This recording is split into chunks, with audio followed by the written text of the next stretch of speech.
Welcome to another edition of the Fatherhood Story here at the Greater Washington Urban League. I'm Furard Tate, and I'm so honored to be a part of just this father journey, the Fatherhood Blueprint, an opportunity for us fathers to learn from each other, get the support that we need, and get connected to each other. Brother, welcome home, brother.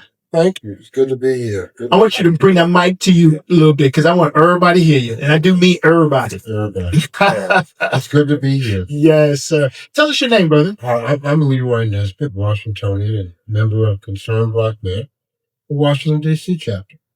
And the Washington, D.C. chapter decided to be a part of the Greater Washington Urban League's journey here at the Fatherhood Blueprint. Can you unpack that for me? Why? Sure. We were on a short list, I believe, of organizations that have worked in the community over decades, thinking about issues facing Black men.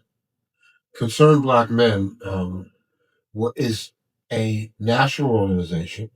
There are chapters in several cities. The first chapter was in Philadelphia, and Washington, D.C. was not long after Philadelphia. And we've been doing stuff with youth and Black men since the 80s.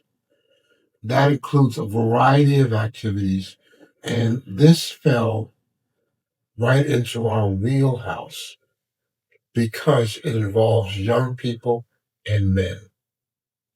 Brother, the men that Concerned Black Men has brought to this table, phenomenal. I mean, you think about the legacy of the fathers, right? But the academia and just the energy that you all bring. Could you talk about some of the energy that is coming because of this partnership? Because you are going to be focusing on a particular part of this journey. Can you unpack that for us? What would CBN be doing? The CBN will be able to bring our individual experience and group expertise to an important component of the fatherhood program.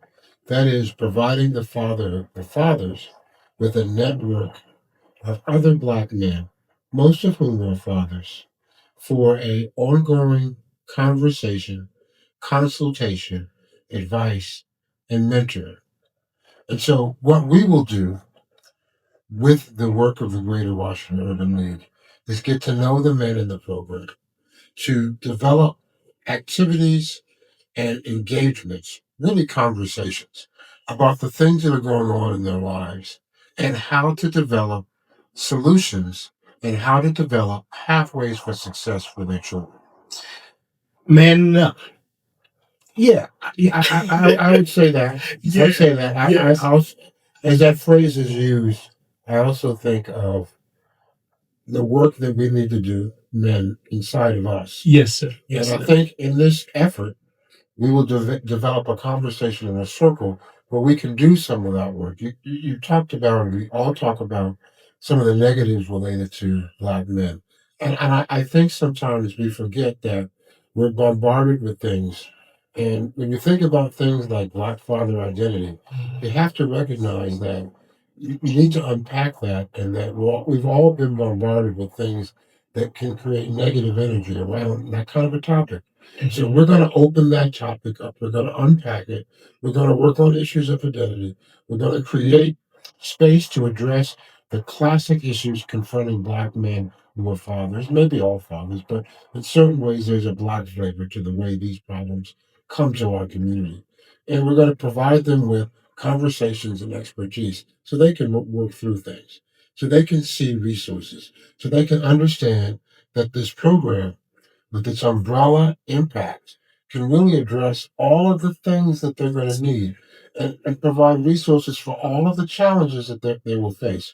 Because every father will tell you, and particularly a Black father in America will tell you, that you're not going to go through this journey without challenges. Yes. And challenges are always doorways to become better than you were. Absolutely. Yeah. And so for those who want to be a part of Concerned Black Men, how do we get connected?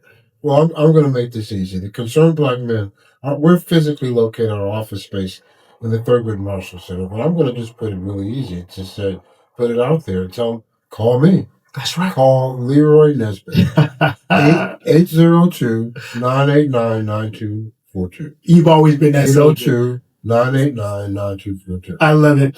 And I'm one of those young men who were privileged to see, be mentored by a lot of you concerned black men. So I'm really honored that you all are being a part of this journey here at the Greater Washington Urban League and with the United Way. So you are a father also. Can you share the names of the children? They're grown adults now that you are still fathering. I'm definitely still fathering, and they're fathering back to me sometimes. But I have two children, two girls. One by the name of Nina Renee Askia Nesbitt, and I have a second child, Milena Renee McKeeba Nesbitt. So I have two daughters, 27 and 30. When I came to CBM and asking, as a man, asking you men to find the time and the energy to come back, I want you now to know that it was a moment when you all said yes. Because a lot of times men get to a point where they say, I've already raised mine. I've already done what I was supposed to do. And you all have, right? But there are lots of young men out here, and I want you to look into this camera, and I want you to tell the seniors that are out here that still have life, still have breath, still have energy. What can we say to them to get these men to be re-engaged so that they know that they are still needed in this journey of helping other fathers be just as good as they are? Well, it's definitely needed. There's no question that in a successful society, seniors play a unique role. Some may see it as more advisory, providing the insight and the direction that they have learned from a life of living. But we got to be a little bit more hands-on in our community. In these times in particular, where there's a lot going on to cloud the vision, a lot going on to distract us from the purpose, and a lot going on created by the complexity of a digital society now threatened by AI, there's a need to focus.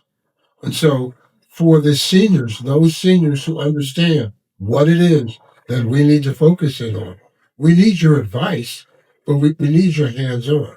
For the gentleman in CBN, as we start this program, what we've learned before we even start is that this program is a learning experience for us. Most of us that are going to work in this program don't claim to be perfect fathers, although many of us have wonderful, well-balanced children. But what we realize is that this is learning and sometimes and a little bit of healing for us, for some of the issues that we faced as fathers. We certainly look back, but not look down to lend a hand to help. But we look back to reach out with a hand to embrace. And I think that for many of us, like I said, this is learning too. I did not raise my children in 2025. Yes. With 5 gig and internet and an individual who was And all that. Yes. who's less interested in my children than other children. Yep. So I don't know what all the answers are for today. Yes. But I want to be in the game with the younger brothers who are doing that work to raise people. I just want to remind people. I just want to remind people that there are 10 million Black children in this country. Yes. And they're going to take over the world. It's important for you to know that the fatherhood needs you. This blueprint is designed for you. And so we're going to land this plane. But I ask that you share this with as many fathers that you know need to hear this. Thank you so much for being here and joining this journey. All right. Peace. Until the next time. All right. Yeah, we're going to get you.